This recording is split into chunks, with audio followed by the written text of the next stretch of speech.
Hello, this is Matthew Robert Payne. I'm the writer of 202 Christian non-fiction books available on Amazon for 99 cents. And I'm also the creator of 6,500 non-professional videos here on YouTube. I haven't got all the bells and whistles of other people's videos. I encourage you to subscribe and watch my videos.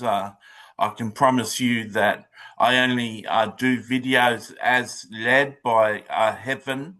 I get my inspiration from a saint in heaven who's part of my cloud of witnesses, and she orchestrates the videos and gives me the title. So, this is a question that a lot of people would have. Certainly, married couples uh, on earth would have this question. Remember, in passage in the Bible, it was about a male marrying a female marrying multiple husbands. The Jewish tradition used to have, if a female became widow, she would marry one of the brothers of her husband to keep her having support and her family name.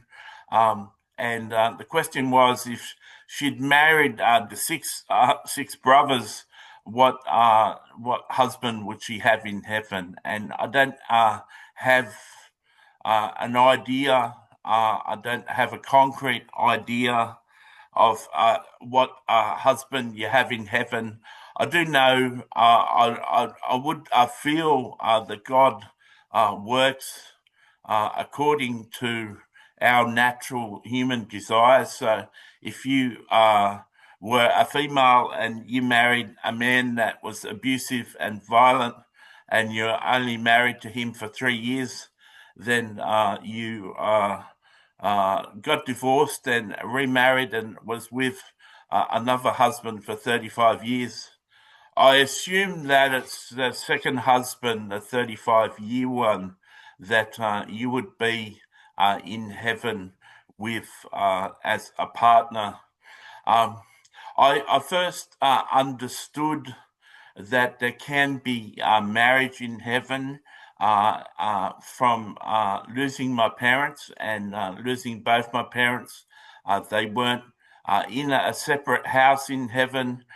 They're in the same house and the same marital bedroom. I was able to find, in speaking to the Queen one time, that the sexual relations still exist in heaven. That couples are couples in every sense of the word, and so it would probably break people's heart to live on earth for 35, 40, 50 years as a couple, and then get to heaven and find that you can only be a friend, you can't be a couple. And so much of the Christian world is dictated and controlled by verses in the Bible that people have little revelation in. People are just taking on plain sight. So I know Jesus said there would be no marriage in heaven. People wouldn't be taking each other in marriage in heaven. But I know that people who are already married on earth and both died and qualified for heaven, they're a couple in heaven. So this may be a question for people who are on earth. I don't think, and I'm not sure. I don't think people meet in heaven as single people and start relationships and get married in heaven. But then I could be wrong.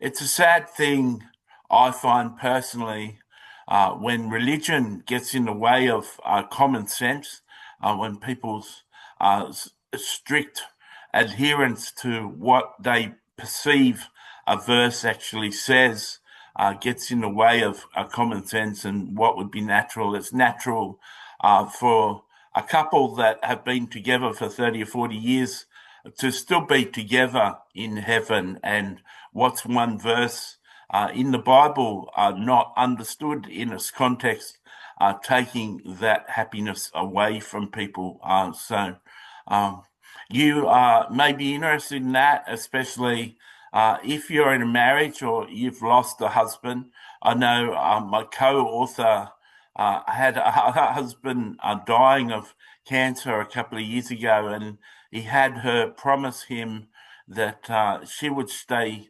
single and be a widow to the day she died, and she made that promise to him. And we know from that they've maintained their relationship as a couple. She has the ability to speak to him each day, and she can hear from him, and he comes down to earth and watches her and her children, and he's very much aware of everything she does in her life, and she's very much aware of what he's doing in heaven. I have a playlist called Conversations at the Dinner Table, where there's over 40 conversations with 20 people in heaven at my mother's dinner table. And so there's regular guests there, and we speak to people in heaven, and we get a lot of understanding, a lot of revelation from people in heaven. I've got another playlist called Mentoring in the Heavenlies, where I interviewed over 50 saints in heaven, and I interviewed God. I recommend you to them. Once again, my videos aren't professional. If you see me scratching myself, or you see me saying ums and ahs and all this non-professional stuff, just bear with me. The messages are good, but if you can bear with the non-professionalism of the videos, it'd be good. Thank you for listening to this video. I'd really appreciate your comments. I'll read your comments. I'll answer your comments. I'll reply to your comments. My YouTube channel isn't so big that I can't reply to comments. I hope this encouraged you. Please like the video. Please comment on the video. Please share the video, and please take the time to subscribe to my channel if you haven't already. God bless.